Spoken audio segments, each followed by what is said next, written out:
피하거나 남은 자가 없나이다. 내가 낳아 기르는 아이들을 내 원수가 다 멸하였나이다. 아멘. 자, 여러분, 우리 예레미야 애가를 보고 있는데요.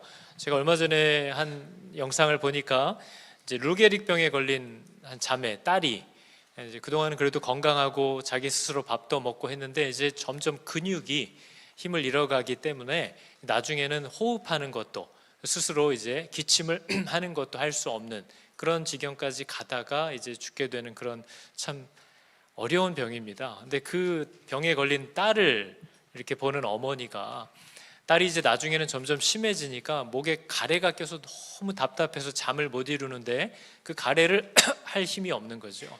그러니까 이 엄마가 옆에서 정말 어쩌면 좋으니, 어떻게 하면 좋으니 하고 위로를 던지지만 고쳐줄 방법이 없는 그 정말 무너지는 엄마의 영상을 봤는데, 오늘 예레미야가 지금 하고 있는 말이 그것과 똑같은 겁니다.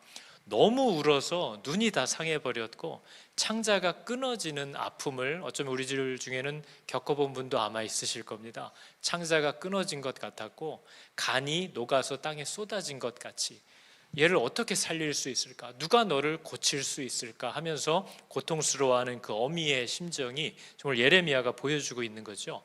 근데 예레미야는 이렇게 낙심되고 마음이 무너졌고 정말 힘든 상황인데, 이럴 때면 여러분, 저희들은 아무것도 안 하고 싶잖아요. 저도 너무 마음이 힘들고 괴롭고 그러면 아침에 안 일어나고 싶고 아무것도 안 하고 싶고 그냥 아무 의욕이 없고 싶고 힘을 내라고 해도 힘을 안 내고 싶고 그냥 의욕이 다 상실되는 거죠. 그런데 예레미야는 지금은 힘을 안 낼 때가 아니라는 거예요. 성경에 보면 하나님의 말씀대로 열심히 순종하다가 지친 그런 엘리야 같은 사람들에게는 하나님이 그에게 먹을 것도 주고 쉬게 하고 하는 모습들이 나옵니다. 그런데 이렇게 죄 짓다가 부지런히 죄만 짓다가 두드려 맞았을 때에는 지금은 아무 일도 안 할 때가 아니라, 그동안 네가 정말 해야 되는 일은 안 하고 엉뚱한 짓만 온 힘을 다해서 해왔기 때문에 지금은 아무것도 안 하고 드러누워 있을 때가, 두드려 맞았다고 삐져가지고 내가 맞느라고 이제 마음이 낙심되었다고 들어 누워 있을 때가 아니라 지금이야말로 일어나서 네가 원래 했어야 했던 것, 하나님과의 관계를 위하여 했어야 했던 그것을 위하여 온 힘을 다해야 될 때다. 지금은 네가 두드려 맞았다고 아우 나 이제 힘들고 괴롭고 마음이 무너져서 아무것도 하기 싫다, 좀 쉬고 싶다 한다고 쉼을 누릴 수 있는 상황이 아니라는 거예요. 하나님과의 관계가 무너졌을 때는 쉼이 없습니다. 뭘 해도 쉬지 못해요. 그래서 이런 어려움을 당했을 때 정말 내가 쉬고 싶다면 빨리 하나님과의 관계를 회복해야만 비로소 쉴 수 있다고 예레미야가 얘기를 하고 있는 거예요. 여러분, 우리가 읽고 있는 이 애가라는 책은, 히브리 사람들은 책을 지을 때 이름을 자기들이 제목을 달지 않습니다. 우리가 읽는 사람들이 그 책에 나오는 첫 번째 단어를 이제 그 책의 제목으로 아는 거죠. 그래서 애가는 에카 이렇게 돼 있어요. 어찌하여라고 시작이 되는 책입니다. 어찌하여, 무엇 때문에, 어떻게 이런 일이, 슬프다 이런 탄식인 거죠. 그래서 우리가 이걸 예레미야의 슬픈 노래 이렇게 이름을 붙여놓은 겁니다. 어떤 일이 일어났냐 하는 것을 우리가 요 며칠간 읽어보니까요, 이 유다의 예루살렘의 이 시온의 장로들과 처녀들, 그러니까 하나님의 백성들이 다 고개를 떨구고 있는 거예요. 다 고개를 푹 숙이고 아무도 들지 못하고 있는 겁니다. 거기에 있는 어린 자녀와 젖 먹는 아기들은요, 막 엄마 품에 안겨서 배고프다고, 젖 달라고, 먹을 게 필요하다고 막 보채고 있는데 엄마도 먹을 게 없고 엄마 몸에서 나올 것도 없는 거예요. 그래서 아기들이 엄마에게 막 보채고 배고프다고 하다가 영혼이 떠나가고 있다는 거예요. 죽는 걸 볼 수밖에 없는 거죠. 이 배고픈 건 알겠는데 나도 줄 게 없고 내 안에서 나오는 것도 없어요. 원수들은 막 박수를 치고 기뻐하고 조롱합니다. 여기가 그렇게 하나님이 지켜주는 곳이라며 하고 조롱하고 있고, 지금 막 말씀을 맡은 선지자들, 일꾼들은 하나씩 다 죽어나가고 있어요. 하나님이 대화할 수 있는 통로들을 다 닫고 있는 중인 거예요.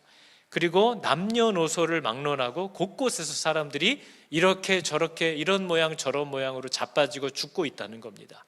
그러니까 여러분이 너무 절망적인 모습이잖아요. 근데 이것이 바로 우리가 지금 보고 있는 오늘날 우리들의 현실과 너무나 똑같다는 사실을 우리가 알아야 됩니다. 오늘날도 어려운 일을 만났는데 믿는 성도들이 하나님을 향하여 고개를 들으려고 하는 사람들이 별로 보이지 않아요. 다 힘들다고 고개만 숙이고 있어요. 하나님을 바라보지 않아요. 어린 자녀와 젖 먹는 아이들이 배고프다 하는데 부모들도 아이들에게 줄 게 없습니다. 자기들도 하나님으로부터 공급받는 게 없고 아이들에게 뭐가 필요한지도 모르고 그 아이들의 질문과 요구에 뭐를 줘야 하는지도 부모들이 잘 몰라요. 요새는 여러분 목사, 교회 이런 걸 세상이 얼마나 조롱하는지 아시죠? 밖에서 저 만나면 목사님 이렇게 부르지 말라고 제가 그렇게 얘기를 하잖아요. 목사님 하는 순간 그냥 그 슈퍼에 있는 모든 사람이 저를 한 번씩 다 쳐다봐요. 어떤 인간이 그런 일을 하고 사나 하면서 조롱거리가 된 거죠. 교회가 문을 닫았다, 어느 교회가 망했다, 어느 교회 목사가 사고 쳤다 그러면 쓰레기 하나 치웠다고 생각하면서 조롱합니다. 너무 많아, 너무 싹 다 없어져야 돼. 그런 시대를 저희가 지금 살고 있는 줄 아셔야 돼요. 사람들은 이것을 귀히 여기지 않아요. 우리가 그렇게 만들었다는 겁니다. 말씀을 맡은 일꾼들이 하나씩 넘어져 가고 있는 걸 지금 우리들도 보고 있어요. 곳곳에서 사고치고 엉뚱한 짓하고 저게 목사인지 아닌지 모를 행동들을 하면서 살아가는 사람들을 봐요. 계속해서 실족하는 모습들, 교회가 문을 닫는 모습들을 보는 거죠. 남녀노소를 막론하고 교회에서 어린아이들도 나이가 많은 사람도 청년들도 장년들도 이런저런 이유로 하나님으로부터 떨어져 나가기 시작하는 모습을 보고 있는 시대가 지금 우리들의 시대입니다. 근데 이 끔찍한 원인이 뭐냐? 이런 끔찍한 상황을 만들어낸 원인이 뭐냐? 그거를 예레미야는 계속 얘기해 왔거든요. 예레미야가 예레미야서에서도 얘기를 했어요. 너희가 여호와께 범죄하고 그의 목소리에 순종하지 아니하였으므로 이제 이루어졌다는 거예요. 이거는 이미 얘기했습니다. 우리가 그의 목소리, 주인의 목소리에 순종하지 않았대요. 이건 잠언도 익히 얘기해온 바잖아요. 사람이 귀를 돌려 율법을 듣지 않으면 그의 기도도 가증한 거래요. 그러니까 하나님과의 약속은 지키지도 않으면서 하나님한테 맨날 뭘 요구한다는 거예요. 출근은 안 하는데 월급이 안 들어오냐고 자꾸 전화한다는 거예요. 가증하다는 거죠. 너 나랑 무슨 계약을 맺었는지 몰라? 내가 너한테 해준다고 하는 것만 자꾸 생각하는 거야? 이 얘기를 하고 있는 거죠. 그래서 여러분 오늘 우리가 읽은 에가의 14절에 예레미야가 이렇게 얘기하는 겁니다. 쉬운 3번역으로 쓴 거예요. 예언자들은 너희에게 보여준다고 하면서 거짓되고 헛된 환상들만 보고 네 죄가 뭔지를 분명히 밝혀주지를 않아서 지금 너로 하여금 이렇게 사로잡혀가게 만들었다. 거짓되고 허황된 예언만을 너에게 하였다. 이렇게 얘기하고 있는 거예요. 그러니까 여러분 선지자들은요, 이 사람들이 뭐라고 예언했겠어요? 이 사람들이 한 예언을 예레미야서 14장에 예레미야가 이렇게 하나님 앞에 고발합니다.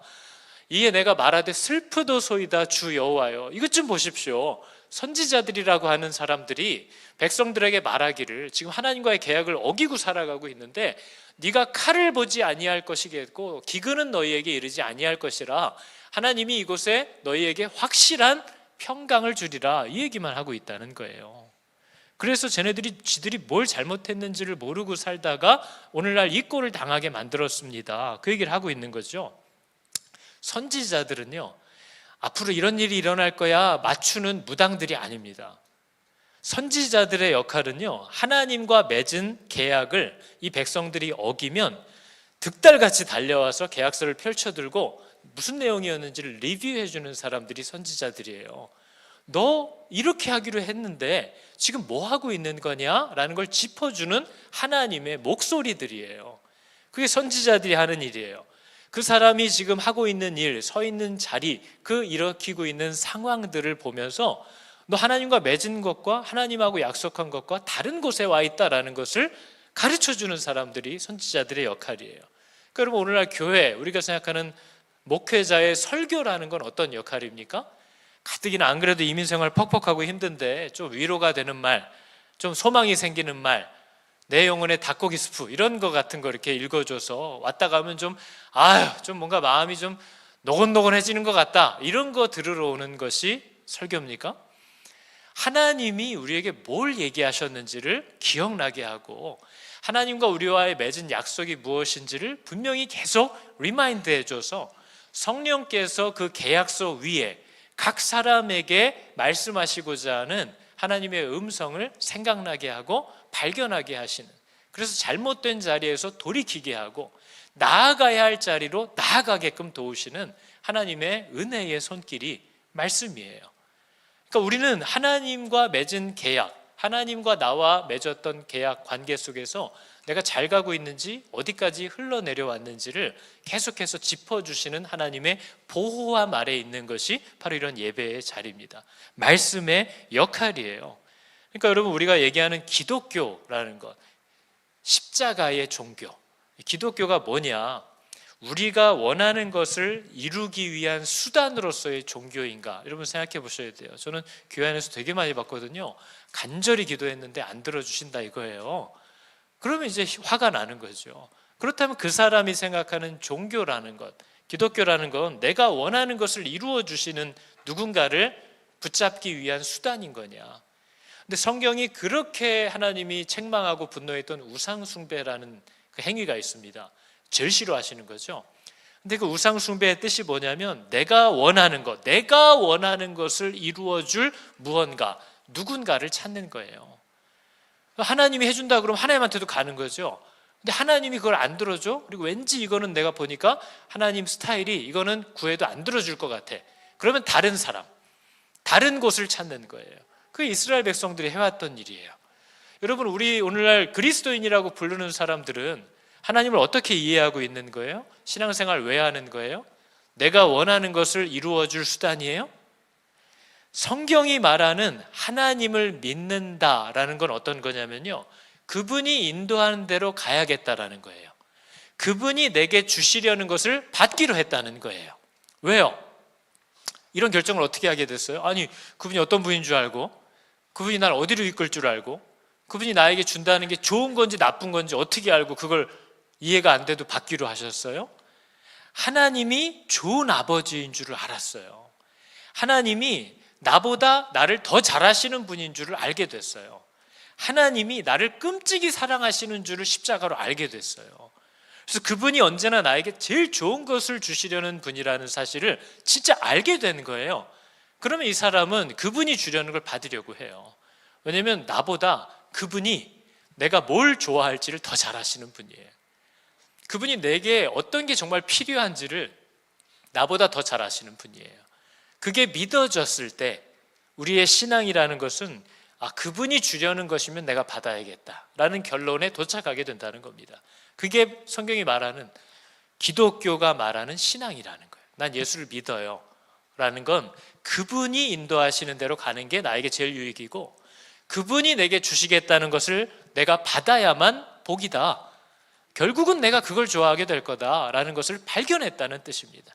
여러분은 예수를 믿는 사람 같습니까? 그게 그 사람에게 굉장한 능력과 힘을 가져다 준다고 얘기하는 거예요. 그래서 여러분, 성경을 잘 보면 하나님이 어떤 분이냐고 자꾸 표현하냐면요, 하나님이 어떤 분일 것 같으세요?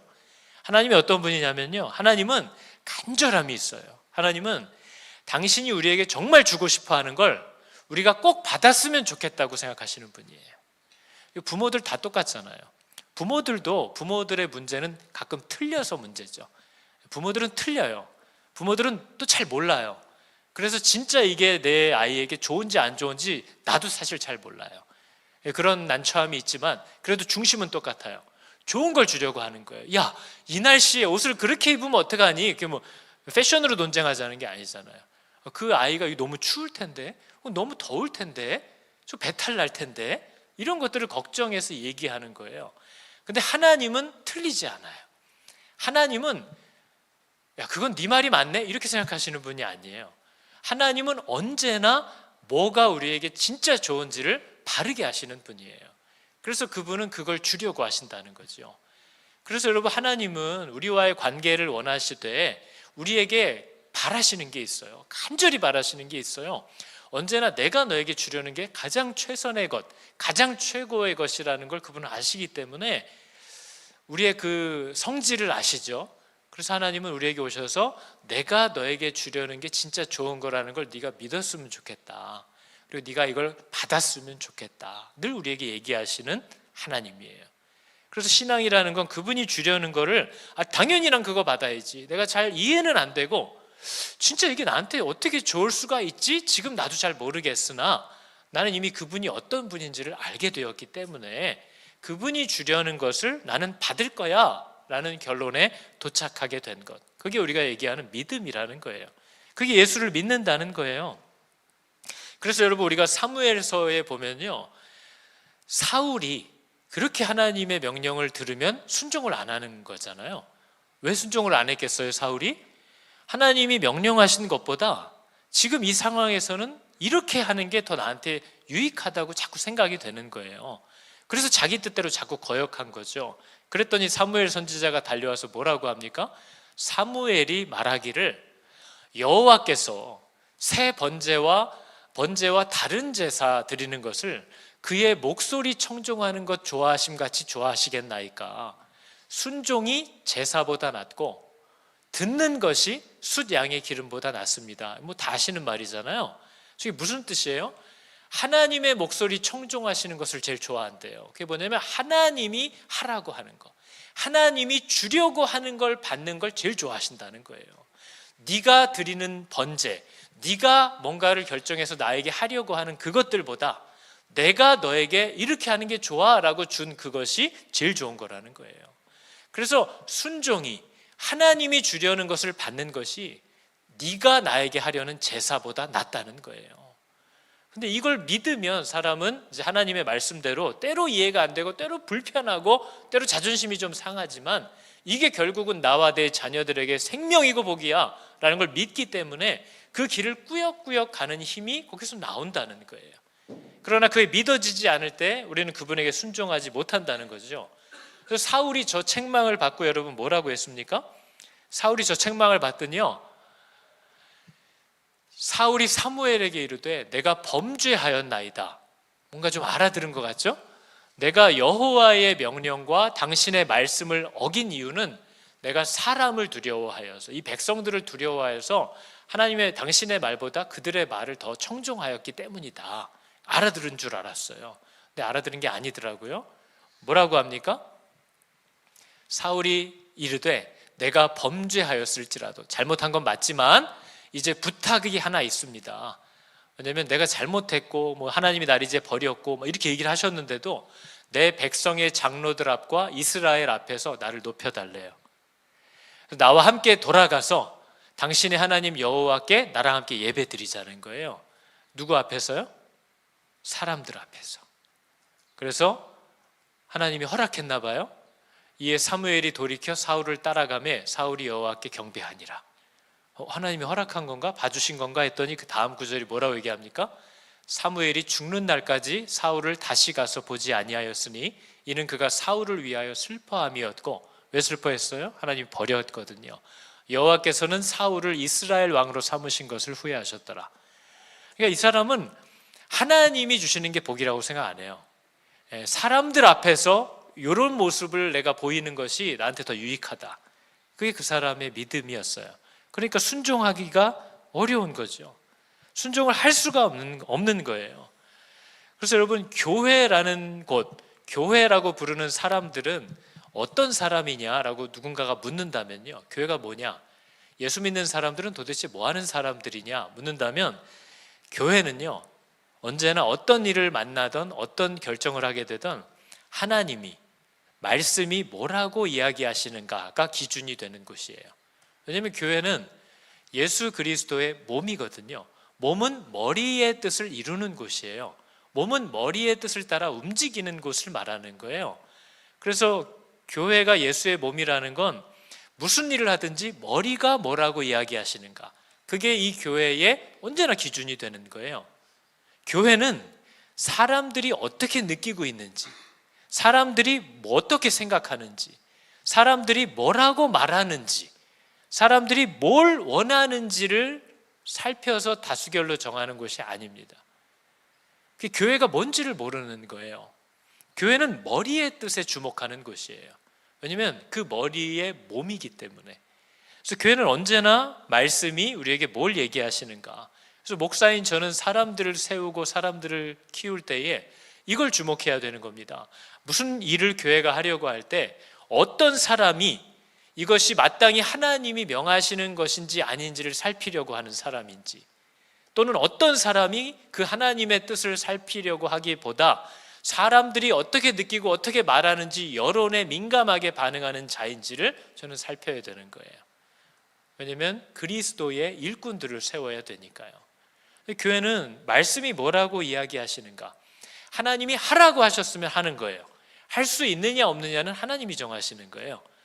우리가 생각해야 될 건 돈이 얼만큼이냐, 할 사람이 충분하냐, 이런 걸 따지는 게 아니고요. 하나님이 지금 우리에게, 우리 교회에게 이 일을 보이시면서 이 일을 하라고 하시느냐, 이게 마땅히 교회가 해야 되는 일이냐, 그게 우리들의 선택이고, 그걸 따라서 가다가 끝나든지 혹은 하나님이 도와주시든지 혹은 하나님이 그리 아니하실지라도 왕이여, 우리는 이 일에 대해서 당신과 더 이상 얘기할 일이 없습니다. 다니엘의 세 친구처럼 우리는 그분과 맺은 약속대로 갈 뿐입니다. 우리는 하나님이 하라고 하시면 그냥 할 겁니다. 이 얘기를 하고 있는 게 교회의 모습이어야 하는 줄을 여러분 믿으시기 바랍니다. 이것을 상실할 때 교회는 예레미야 시대처럼 엉뚱한 길로 가는 거예요. 저는 우리가 살고 있는 이 시대가 지금 예레미야 애가가 기록되고 있는 이 시대와 똑같다는 사실을 알아야 한다는 겁니다. 지금도요, 우리가 교회를 다니긴 하지만 하나님과 무슨 약속을 맺었는지를 잘 모르는 시대예요. 많은 사람들이 하나님하고 내가 뭔 계약을 맺었는지를 모르고 하나님이 이런 일들을 왜 명령하셨는지를 잘 모릅니다. 여러분, 하나님이 우리를 왜 창조하셨습니까? 제가 양육 때도 요새 물어보거든요. 몰라요. 하나님이 우리를 왜 만드셨는가? 많은 사람들이 몰라요. 그리고 하나님이 우리들에게 왜 이런 법들을 주시면서 이 땅에서 그 법을 따라 살라고 하셨는지에 대한 목적도 잘 모르고요. 사람의 삶에서 만나는 모든 단계와 상황들마다 하나님이 이럴 땐 어떤 정신을 가지고 해야 된다고 얘기하셨는지도 몰라요. 그리고 그렇게 궁금해하지도 않아요. 결혼을 왜 하는지 몰라요. 제가 지금 여기 교회 안에 계신 분이라고 해서 하나님이 남자와 여자를 왜 창조하셔서 왜 하나 되게 하셨느냐라고 얘기하면 하나님의 뜻은 모를 거예요. 사랑하면 하는 거 아니에요? 그러니까 하나님의 뜻을 모르니까요, 왜 믿지 않는 자와 멍에를 같이 매지 말라고 하셨는지도 몰라요. 그러니까 막 화를 내면서 따지는 거죠. 도대체 결혼이라는 그 디자인 안에 어떤 복음의 내용을 담아 놓으셨길래 하나님이 이 성이라는 것은 이 결혼 안에서만 누려져야 한다라고 왜 명령하셨는지 그 내용을 몰라요. 그러니까 뭐 혼전, 순결 이런 것들을 하면 고리타분하네, 뭐 쓸데없는 요새 누가 그러고 사네, 이런 기준들을 교회 안에도 갖고 들어와 있는 거죠. 하나님은 굉장히 놀라운 복과 메시지를 그 안에 심어 놓으셨거든요. 근데 몰라요. 교회를 다녀도. 왜 하나님은 모든 것을 아시는데, 왜 하나님은 모든 것을 할 수 있는 능력도 있으신데 우리의 기도에 응답을 안 해주시냐고 물어보면 자기도 몰라요. 그러게 나도 그것 때문에 미치겠어 이러지 자기도 그걸 몰라요. 근데 이런 사람들이 오늘날 부모들이 됐어요. 그러니까 그 가정에 태어난 자녀들이, 이 아이들도 막 목마름이 있고 갈급함이 있고 답답함이 있어서 먹을 걸 달라고, 답을 달라고 부모들에게 나오는데 부모들도 답을 몰라요. 그러니까 애들이 부모 밑에서 막 배고프다 보채다가 숨을 거두는 거죠. 그리고 하나님을 떠나가는 거죠. 교회의 현실이에요. 지금 교회 다니는 부모들은요, 자식에게 좋은 유모차 사줄 줄 알고 좋은 기저귀, 고급 분유 이런 건 먹일 줄 아는데요, 이 아이가 정말 찾고 있는 진짜 생명을 주는 것은 자기도 몰라요. 자기가 말해줄 줄도 몰라요. 교회 안에 여러분의 자녀들이 지금 보이십니까? 몸만 거기 앉아있으면 뭐예요? 그 아이의 마음과 영혼이 어디에 있는지 보이십니까? 우리의 자녀들은요, 내가 도대체 교회를 다니는 이유가, 내가 도대체 여기서 뭘 먹을 수 있어요? 라고 묻고 있어요. 내가 굳이 여기 와야 되는 이유가 뭐예요? 라고 지금 묻고 있는 거예요. 근데 중요한 건 부모도 몰라요. 부모도 내가 여기를 왜 다니는지 몰라요. 그리고 부모도 아이들이 갖고 있는 질문에 대한 답이 없어요. 그러니까 아이들이 지금은 부모 따라와서 계속 다녔지만 교회 안에서 아이들은 질문이 있거든요. 아이들은 이해되지 않는 게 있어요. 아이들은 따지고 싶은 게 있어요. 근데 그것들을 물으면 맨날 뭐라 그래요? 그냥 믿어! 전도사님한테 가서 물어봐. 근데 여러분, 저도 가정에서 아이들이 있잖아요. 근데 아이들한테 야 모여라, 가정예배 시간이다 이렇게 안 하셔도 돼요. 왜냐하면 아이들은요, 질문이 많아요. 아이들이 질문이 많아요. 아이들은 저한테 와서 가끔 물어봅니다. 아빠는 하나님 목소리가 들려? 쓸데없는 소리 이렇게 제가 해야 되나요? 물어봐요. 그럴 때 부모가 자기가 알고 있는 것, 하나님의 음성이라는 게 뭔지, 나는 어떻게 하나님과 소통하는지, 그때가 바로 그 아이에게 복음을 드러낼 기회예요. 거기가 바로 주일학교예요. 거기가 바로 교회예요. 거기에 대한 답들을 아이들과 같이 고민하면서 얘기하기 시작하면 아이들은 어마어마한 질문들을 갖고 계속 옵니다. 거기가 가장 잘 돌아가고 있는 주일학교인 거예요. 근데 엄마 아빠가 나도 몰라, 전선생님한테 가서 물어봐. 그러면 이제 아이들의 질문은 거기서 끊겨요. 아이들은 더 이상 그것을 부모로부터 얻어낼 수 없다고 알아요.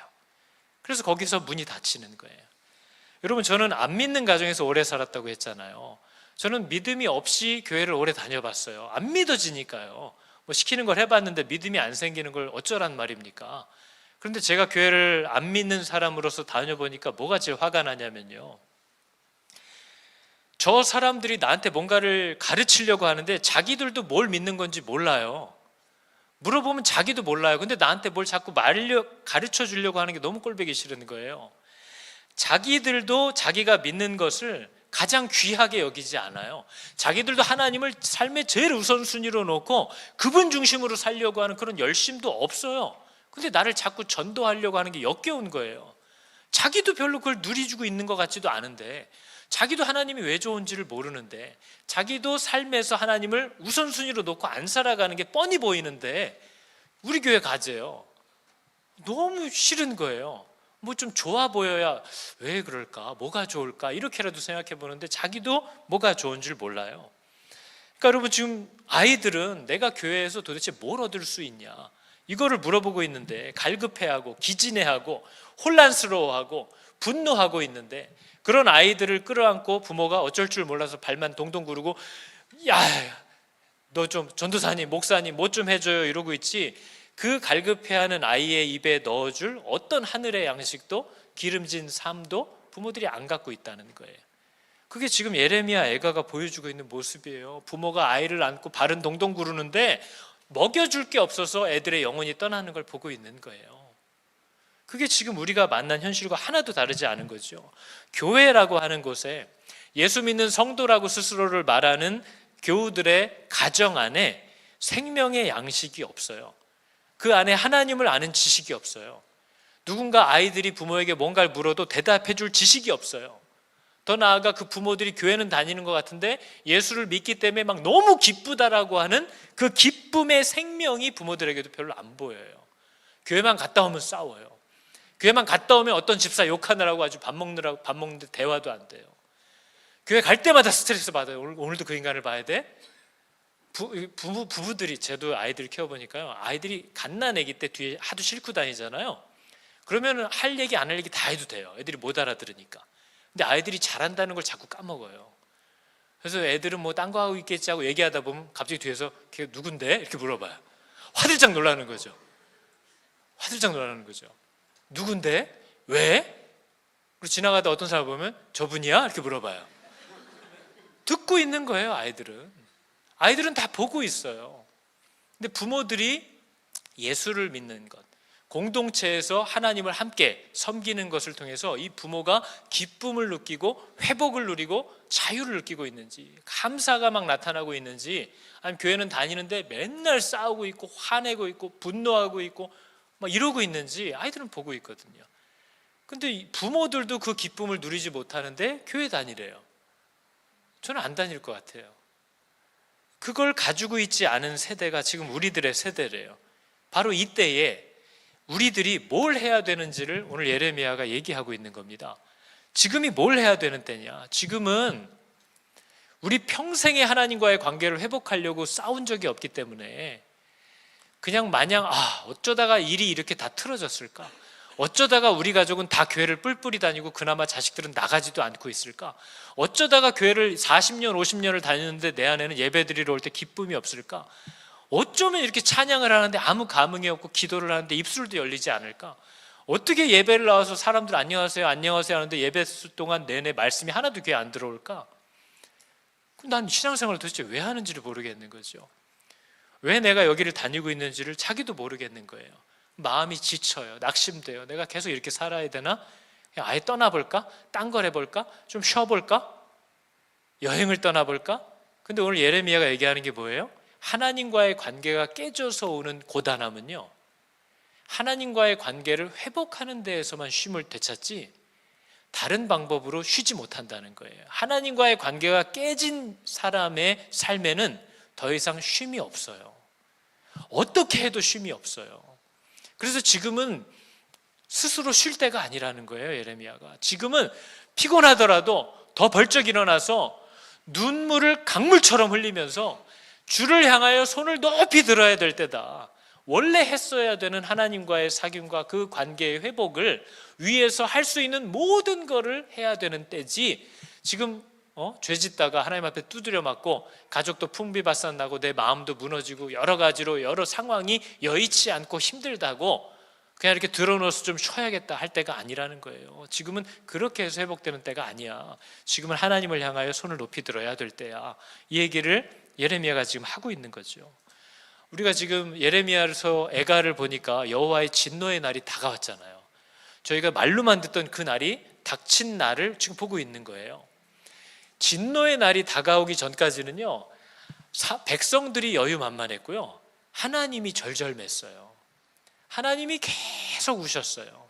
하나님이 계속 쫓아다녔어요. 하나님이 막 애 같아서 어쩔 줄 몰라 하셨어요. 근데 여러분, 진노의 날이 딱 다가오고 나니까 어때요? 완전 바뀌었어요. 모든 사람들이 고개를 숙였고요, 하나님은 굉장히 냉철해요. 제가 이번 묵상 중에도 나눴지만 하나님이 어떤 분인지를 아는 건 너무 중요합니다. 하나님의 사랑의 크기는요, 사람이 헤아릴 수가 없어요. 그래서 우리가 성경을 읽으면서 와, 하나님은 도대체 왜 일을 이 모양으로 하시냐, 나는 속이 터질 것 같은데, 우린 이렇게 억울한 일을 당했는데 하나님은 도대체 어디 계시냐 할 정도로 하나님은 오래 참으시는 분이라, 하나님의 사랑의 크기는요, 인간이 상상도 할 수 없어요.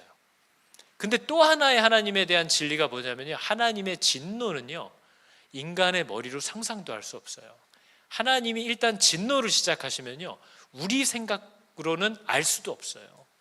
하나님은 그 사랑에서 목숨까지 주었던 그 자녀들이 끝까지 거절하다가 하나님이 정하신 그 진노의 날이 오면요, 그 사람들이 지옥에서 영원히 고통받는 것을 영원히 그냥 보실 수 있는 하나님이에요. 하나님의 진노가 우리의 상상을 넘어서는 줄 아셔야 돼요. 우리는 아무리 미운 사람이 있어도 막 어마어마한 고문을 막 당하게 한다고 하면 좀 지켜보고 고소해 하다가 저만 하면 됐어요 할 거예요. 아마 우린 자식들이 아무리 잘못해도 회초리 몇 대 때리다가 앞으로 잘해 하고 아마 더 이상 못할 거예요. 근데 하나님의 진노의 크기는요, 한번 마음을 정하시면 그 고통받는 것을, 그 죽어가는 것을 그냥 영원으로 보고 계실 수 있는 분인 줄 알아야 돼요. 이게 얼마나 두려운 줄 아셔야 됩니다. 하나님은 우스운 분이 아니에요. 그 분이 지금 우리에게 기회를 주시면서 너희의 삶이 주어진 기회가 끝날 때까지 나는 너를 버리지 않는다, 그 약속으로 우리를 집요하게 쫓아오는 사랑을 나타내고 있는 그 은혜의 때라는 걸 알아야 돼요. 근데 진노의 때가 임하니까 뭐예요? 사람들이 하나님께 나아갈 수가 없는 거예요. 하나님을 찾을 수가 없는 거예요. 여러분, 이게 바로 저주라는 겁니다. 저주가 다른 게 아니에요. 저주는 내 삶에 고통스러운 일이 생기는 게 저주가 아니에요. 성경이 말하는 저주는요, 어떤 상황이든 간에 내가 하나님을 잊어버리는 거예요. 하나님께 나아가지 못하게 되는 게 저주예요. 진노의 날이에요. 때로 그것은요, 날씨가 너무 좋아서 하나님께 못 나가는 날이었어요. 그게 진노의 날이에요. 애가 너무 이뻐가지고 하나님께 못 나가겠어요. 그게 진노의 날이에요. 내가 사업이 너무 잘 돼서 하나님께 나아가질 못하겠어요. 그게 저주예요. 그게 하나님의 진노의 날이에요.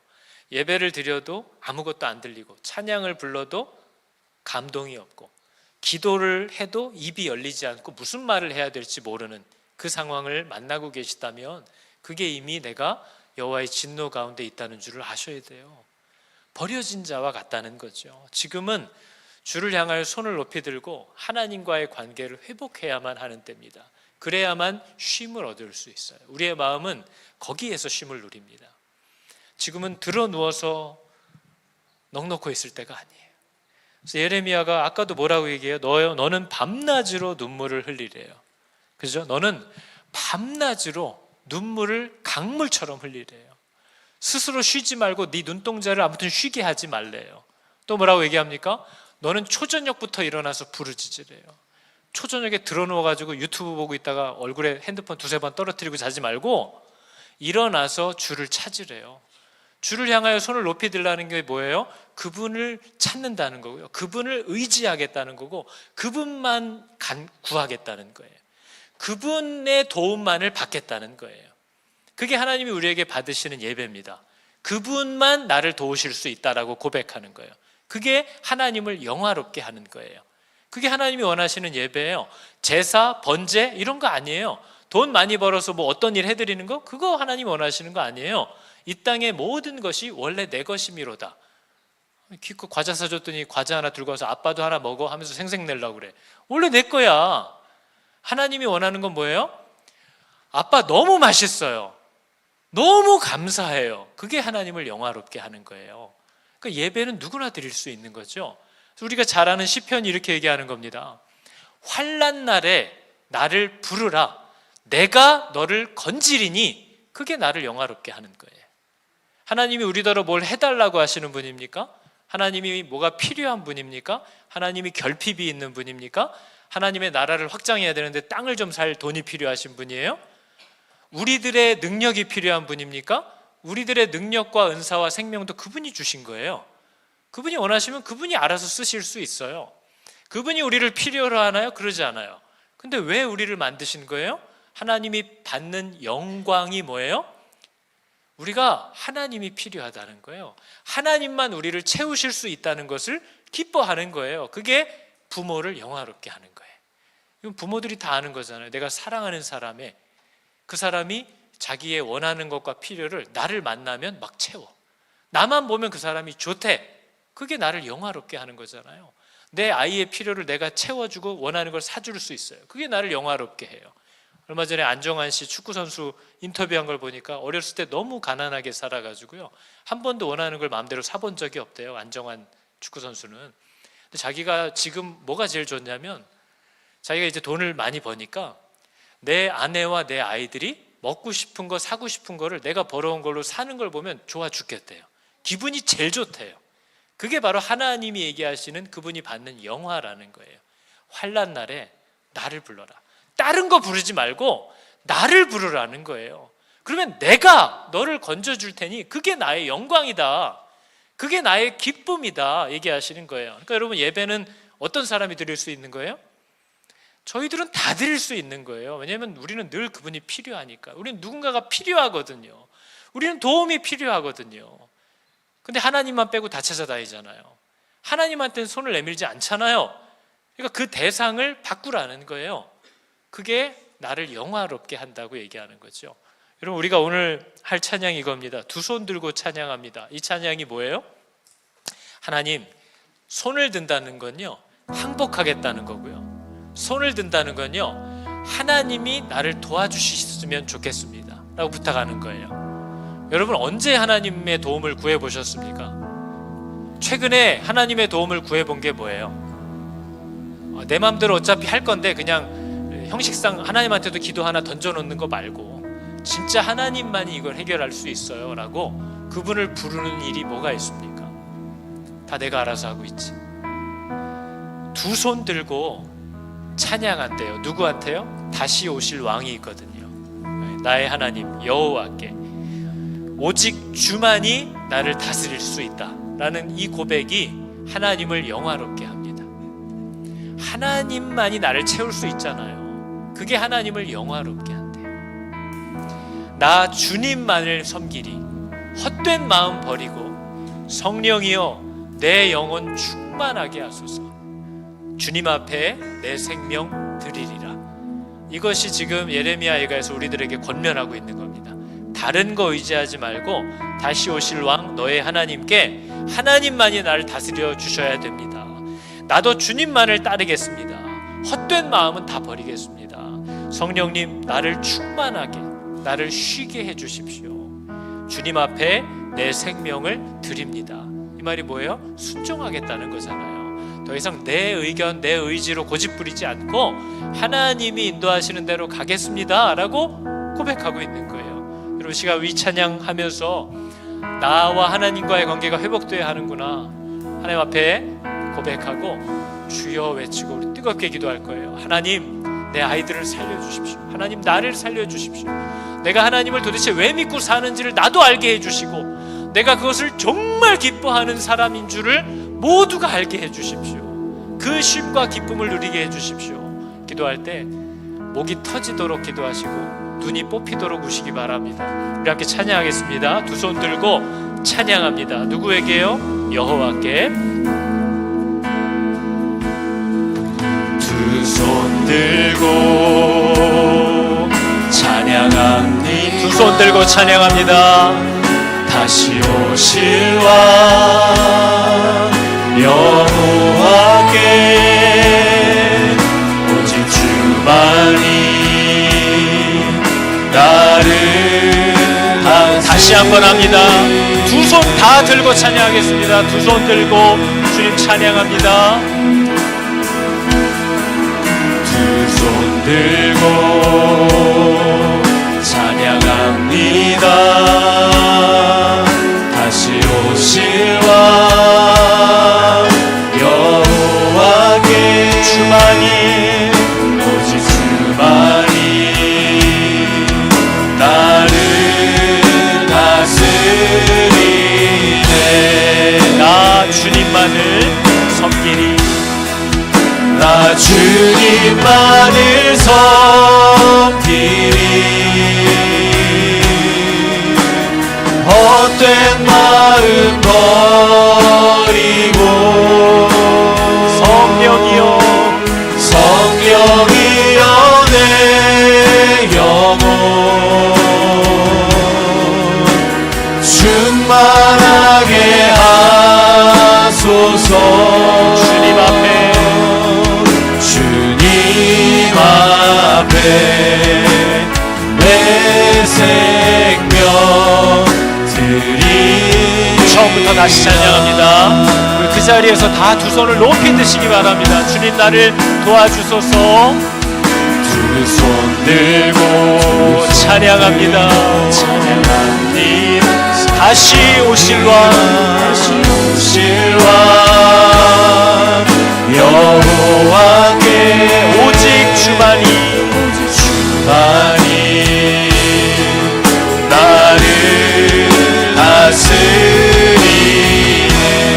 나 주님만을 섬기리. 나 주님만을 섬기리. 헛된 마음 버리고 성령이여 내 영혼 충만하게 나 주님만을 섬기리. 나 주님만을 섬기리. 헛된 마음 버리고 성령이여 내 영혼 성령이여 내 영혼 충만하게 한 주님 앞에 내 생명 주님 앞에 내 생명 주님 앞에 내 생명 드리리라. 주님 앞에 내 생명 드리리라.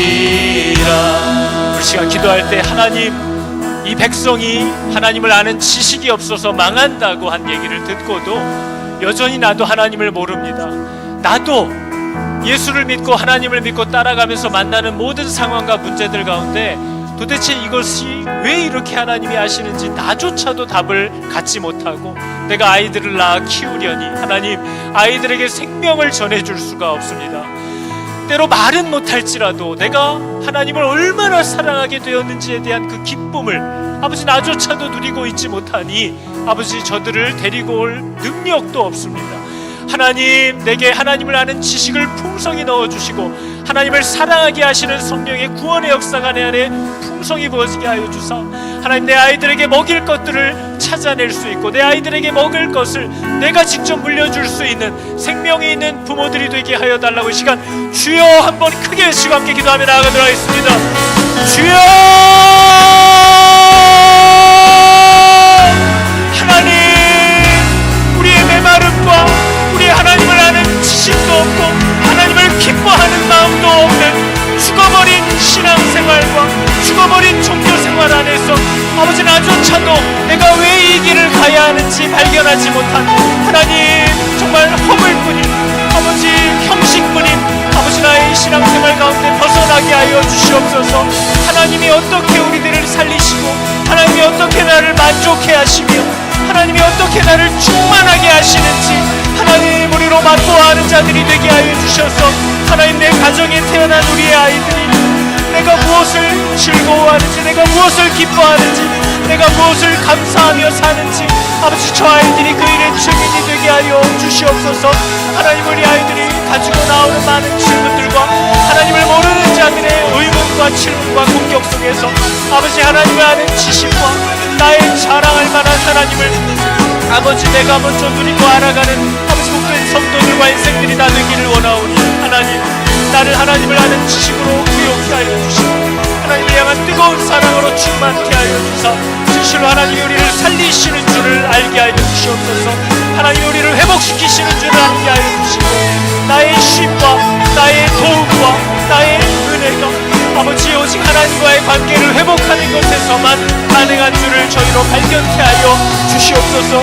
하나님, 지금은 우리가 쉴 때가 아니고 아버지 들어 누워있을 때가 아니라 아버지 지금 더 일어나 하나님과의 관계를 회복하기 위하여 부단히 애쓰며 주를 향하여 손을 높이 들어올리는 우리 부모들과 성도들이 다 되게 청년들이 되게 하여 주시옵소서. 하나님의 이름을 부르며 찾을 때에 하나님이 우리를 만나주시는 줄을 믿사오니 하나님 은혜 위 은혜를 더하여 주사 우리를 부르시고 지으신 분이 진실로 우리를 복되게 하는 줄을 하나님 알게 하여 주시옵소서. 아버지 하나님, 내 인생의 고단함과 피곤함이 어디서 왔나 했더니 하나님과의 관계가 무너진 것에서 온 절망과 낙심과 우울인 줄을 알았습니다. 그 어디에도 소망이 없고 그 무엇을 해도 마음이 기쁘지 않은, 모든 것은 가진 것 같으나 아무것도 없는 그 자처럼 바닥에 던져지는 이 이유가 무엇인가 했더니 내가 생명에서 떨어져 있는 줄을 하나님 알았습니다. 하나님, 나도 습관을 따라 이 자리에 나왔을 뿐 하나님을 아는 지식이 없습니다. 하나님이 무엇을 우리에게 부탁하셨는지도 모릅니다. 나와 똑같은 혼란과 분노와 원망의 삶을 살던 모든 성경의 주인공들이 도대체 무엇을 보고 그 분노가 풀어졌는지, 그 오해가 풀어졌는지, 여전히 하나님을 따라 살기를 기쁘게 결단하게 되었는지 말씀이 그렇게 얘기하고 있는데도 아무것도 알지 못하는 자가 되었습니다. 내 안에 태어난 아이들을 좋은 것 먹이고 좋은 것 입힐 줄만 알았지 그 아이들의 생명이 영원한 저주 가운데 던져질 것도 생각지 않고 살아가는 정말 비참한 부모가 되어서 살아갑니다. 하나님, 이 나를 만나게 되면 살아남을 수 있는 사람이 없고 견딜 수 있는 자가 없게 될 것인데 내 아이들의 죽어가는 모습을 보면서 창자가 끊어지고 간이 녹아 땅에 쏟아지는 것 같은 나를 만나게 될 텐데 하나도 준비하지 않고 살아가는 내 모습을 봅니다. 하나님, 하나님을 아는 지식을 허락하여 주시고 성령님, 하나님을 보지 못하였으나 사랑하게 하시는 그 은혜를 나에게 허락하여 주사 내 아버지를 날마다 사모하며 하나님을 경험하여 아는 아버지 참된 지식이, 하나님을 아는 힘이 진실로 나와 내 가족들을 살리는 능력이 되게 하여 주시옵소서. 지금은 누워있을 때도 아니고 쉴 때도 아니고 다른 것으로 내 마음에 기쁨을 주려고 할 때도 아닌 오직 하나님과의 관계를 회복해야 하는 때인 줄을 기억하게 하여 주사 내 눈이 쉬지 않게 하여 주시고 초저녁에 일어나 주를 향하여 손을 높이 드는 저희들 부모들, 자녀들, 청년들 다 되게 하여 주시옵소서. 여호와는 내게 복을 주시고 너를 지키시기를 원하며 여호와는 그의 얼굴을 비추사 은혜 베푸시기를 원하며 여호와는 그 얼굴을 너희에게로 향하여 드사 평강 주시기를 원하노라. 아멘.